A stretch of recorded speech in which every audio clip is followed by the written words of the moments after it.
Welcome to Buckeyes Tomorrow Morning for Monday, July 28th. I'm your host, Tom Orr. The Texas game in 33 days, the game against Michigan in 125 days.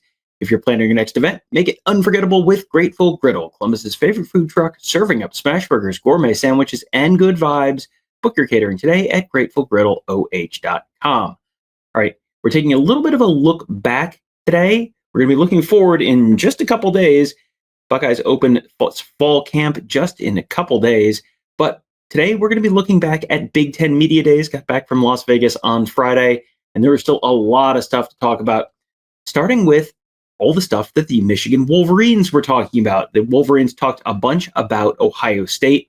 Today's show, you're going to get to hear a bunch from Sherrone Moore, the head coach of the Wolverines. We got to spend 45 minutes with him, and there were a bunch of questions about Ohio State, so you're going to hear all about that. But first, you got to hear from a different Moore. It would be Derek Moore, the defensive end. You're hearing from him because Sherrone Moore is going to be talking about what he said in just a minute. But Derek Moore was asked about Ohio State's national championship, if he watched Ohio State win the national championship, and his thoughts on that. First, I would like to, I congratulate them on the win, but it's not no real win if y'all ain't beat us. So, but I'm gonna congratulate them on their win. But this year it's gonna be different. All right, so that was Derek Moore's thoughts. Now, what were Sherrone Moore's thoughts on Derek Moore's thoughts? I mean, try to clickbait the players. They won. They won the national title. They were the best team at the end of the year, so I give them all the credit that they give. They were well deserving. They played really well, and they obviously won. They won it all. So kudos to them. This is one of those things that seemed like an enormous deal in the wake of the Ohio State-Michigan game, and then I think kind of largely got forgotten about after that. But you remember there was the flag planting thing and the teams pushing and shoving, and then people got pepper sprayed. It was a whole thing after that game. So Sherrone Moore was asked about just, sort of, hey, that happened. What do you guys have different plans to make sure that doesn't happen again?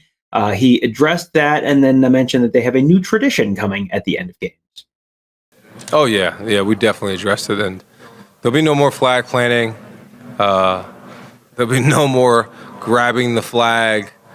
We talked about our new tradition, and what we do when we win a game is go meet the band, go sing our victors, and stay over there until the other team departs.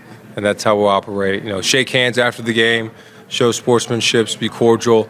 A lot of guys in college football know each other. All these guys they're kids. At the end of the day, they're 17 to 22-year-old kids, and most of them are friends. A lot of them talk before the game, so let them have that. And but then as a team, go be together as a team, and then leave as a team. 2 years ago, Michigan was the team that won the national championship. Last year, it was Ohio State, and the Wolverines did manage to beat the eventual national champions, and that was obviously a big deal. But when you listen to Sherrone Moore talk, it's, that's great, but that's not good enough. That's not the standard at Michigan. They want to do more this year. Yeah, I mean, you look at, obviously you win against the team that won it all. So you feel like you're pretty close. And the games you lost, you think there's moments where you can grab them. But I think in football in general, there's always the games where you think like, oh, there's one snap here, one play there. It doesn't matter, you lost. So our job is to make sure that we don't have those times anymore, so that we can make sure we don't have to have these conversations of, well, if we would have scored in the red zone, or if we would have had this stop, or if we would have got that pick. Doesn't matter. Football doesn't work like that. You either win or you lose. So our job as coaches to make sure it puts us in a situation to be successful and help the players to do that. So we're inching to that, and all we can do now is get to training camp and see how far we can get to it. This next one is kind of a popular question at these events every year. Since Michigan ended that long losing streak, they lost every game from 2012 to 2019. The teams didn't play in 2020. And then since then, Michigan has run off 4 in a row in the series. So Sherrone Moore was asked, okay, what did you do in Ann Arbor to really swing the tide of the rivalry between that 2019 game and the 2021 game?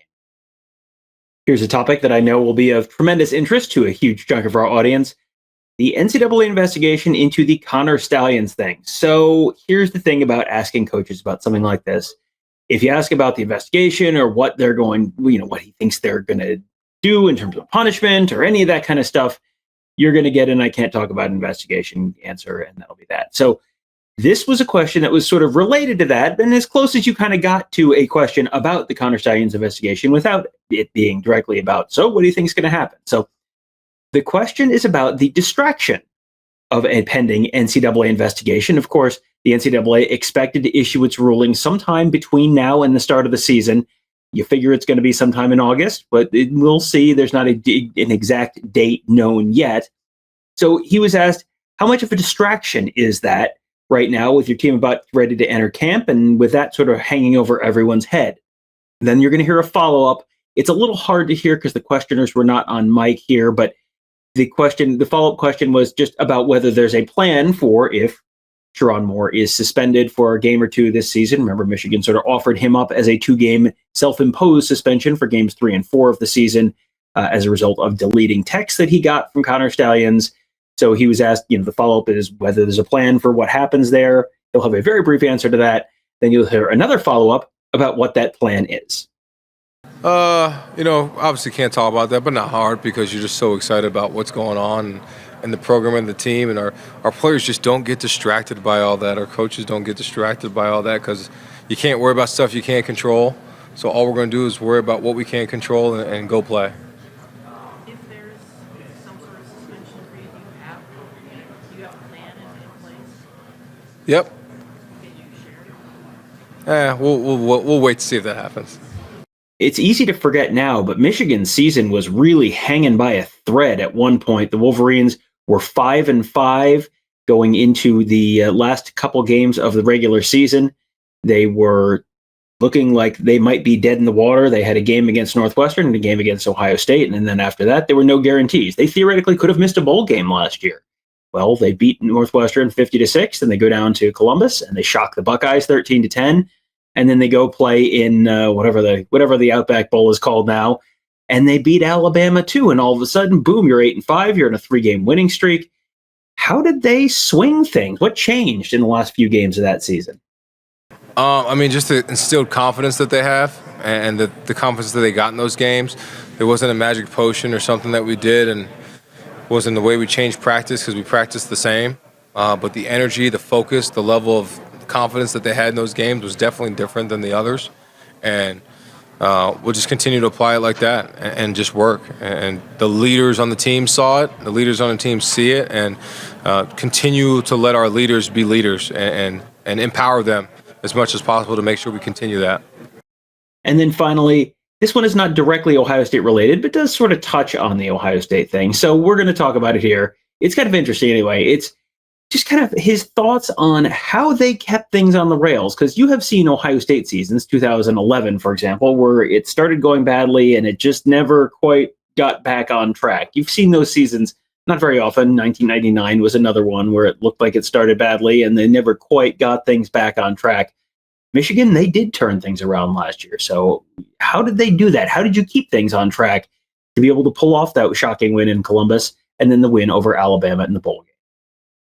You know what? I think the energy was up because you find out who you are in adverse situations, right? And when you're 15-0 and you win a national championship, everybody's happy all the time. Everybody's dancing. Everybody's slapping each other. We're all. But when you are 6-5 or 5-5, like you really figure out who you are. And we found out who we were. Found out we got a great culture. We got great kids. We got great coaches that love each other, that take care of each other, and that's when you find out who you really are, not when you're 15-0. And it's fun to be 15-0, don't get me wrong. I want to be that again. 17-0, 15-0, whatever it is, but you find out the build and the makeup of your culture and the people who are around you when you're in adversity, and we found out who we were. So that'll do it for Sherrone Moore. We'll have more coverage for you coming from Big Ten Media Days. Lots of stuff still to share. We'll drop some bonus episodes in the Buckeyes Tomorrow Morning feed, as well as the Buckeye Weekly feed, with a bunch of interview clips with the Buckeyes, but also with James Franklin and Penn State and quarterback Drew Aller, and let you hear from the Buckeyes talking about Penn State, talking about Michigan, talking about Oregon, all sorts of different stuff.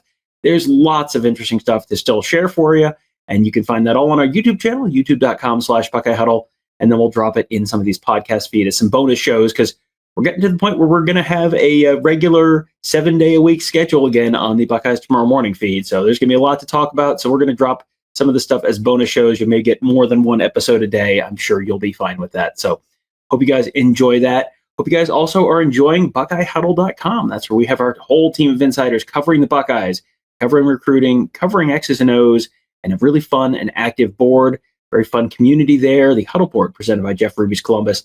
That is all at BuckeyeHuddle.com. We hope to see you there. That'll do it for today. Thank you guys all for joining us. Have a great day. We'll talk to you tomorrow.